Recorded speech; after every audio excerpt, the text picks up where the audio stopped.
원인이 혹시 어떤 게 있을까요?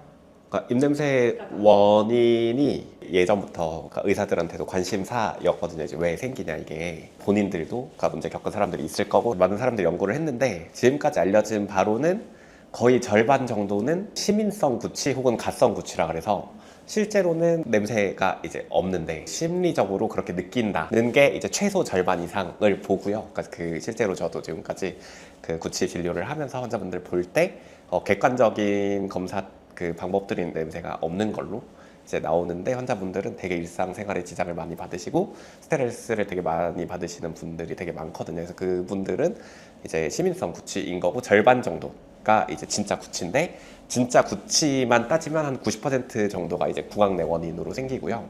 제일 흔한 거는 치주염이나 충치로 인한 세균 번식이 제일 흔합니다. 나는 양치를 잘 하는데 라는 거는 사실 열심히 했다는 내 그냥 개인적인 평가인 거지 실제로 세균이 얼마나 있냐는 치과 와서 정확한 검진을 해봐야지 아는 거고 특히 실제로 옆 사람도 느끼고 나도 느낄 정도로 구취가 심한 분들은 진짜로 치주염이 깊어서 이제 거기서 염증이 올라오거나 충치가 되게 깊어서 거기에 막 음식물도 껴있고 세균 번식이 막 되고 있는 경우가 제일 흔합니다. 그 이외에는 입이 마르는 거 그러니까 마르났을 때는 꼭 세균으로 인한 냄새가 아니라 침 자체 물이 수분이 부족하면 좀 많이 느껴지고 그런 원인은 옆 사람은 잘 못 느끼더라도 내가 많이 느껴지는 경우가 많고 마지막으로는 편도 결석도 되게 흔한 구취 원인인데 거기 결석이 껴있는 경우에 똑같이 이제 거기에 세균들이 번식하면서 나쁜 냄새를 일으키는 가스들이 발생이 되고 그거는 밖으로까지 느껴질 정도면 많이 번식한 거니까 당연히 이제 치료받아야 되고 그렇습니다. 그리고 그런 우리가 흔히 생각하는 나쁜 냄새 나는 그 입냄새 말고 다른 냄새들도 입으로 올라올 수 있는데 전신질환이 있으신 분들 예를 들어서 당뇨가 있으신 분들 신장이 안 좋으신 분들 그래서 그런 것들은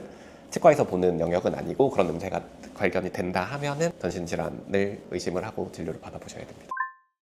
네. 이런 사람들은 마스크 끼고 5분, 10분 지냈는데 이제 못 참겠을 정도면 이제 그 옆 사람도 그게 느껴진다고 봐야 되는 거고 더 간단하게는 그러니까 손등에 혀 가운데나 뒷부분에 이제 침을 발라서 마를 때까지 기다렸다가 냄새를 맡았는데 너무 심하다 하면은 이제 의심은 해볼 수 있고 검사를 받아볼 필요는 있다 이렇게 생각하시면 될 것 같아요.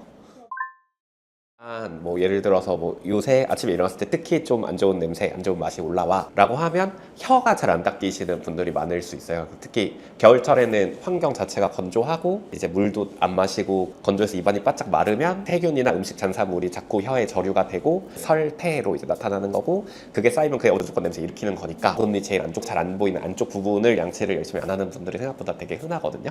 그래서 그런 부분을 깨끗하게 잘 닦는 거 그리고 물 많이 마시는 거를 해서 냄새가 별로 안 나네가 되면 이제 해결이 된 거고 안 되면 이제 치과를 가보시고 이렇게 생각을 하시면 좀 편할 것 같습니다. 아니면 별로? 그래서 당장 그러니까 예를 들어 당장 뭐 중요한 미팅이 있어 근데 내가 그 자가 검사를 해봤더니 냄새가 나는 것 같아. 특히 긴장하면 사람이 침이 끈적해지고 그러면 구취가 실제로 좀 올라오거든요. 상쾌하다고 느끼는 향을 보통 가글에 섞어놓기 때문에 사람도 그 냄새를 같이 느낄 거고 해서 단기적으로 일시적으로는 의미가 있고 근데 장기적으로 구취가 있는 사람이 그걸만으로는 없어지기는 좀 힘들어요. 세균수를 그러니까 일시적으로는 잡아주는데요. 금방 뭐 몇 분이면 금방 다시 다 자라 올라오거든요. 그래서 크게 의미가 없고 그 병적인 문제가 있어서 염증이 있으면 그 병적인 원인을 제거하기는 쉽지는 않아요. 그래서 일시적인 방편이다 이렇게 생각하시면 좋을 것 같습니다.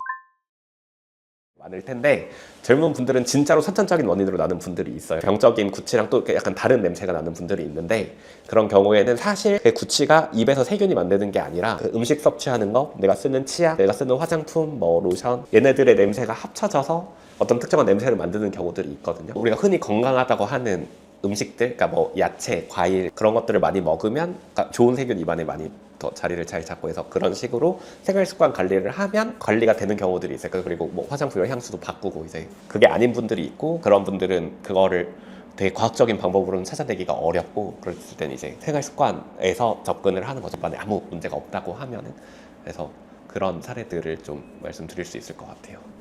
네, 이번 영상에서는 구취, 그 입냄새에 대해서 간단히 설명드렸는데요. 혹시 그 부분에 대해서 더 궁금하신 게 있으면 자세한 설명을 보내드릴 테니까 댓글 달아주시면 감사하겠습니다.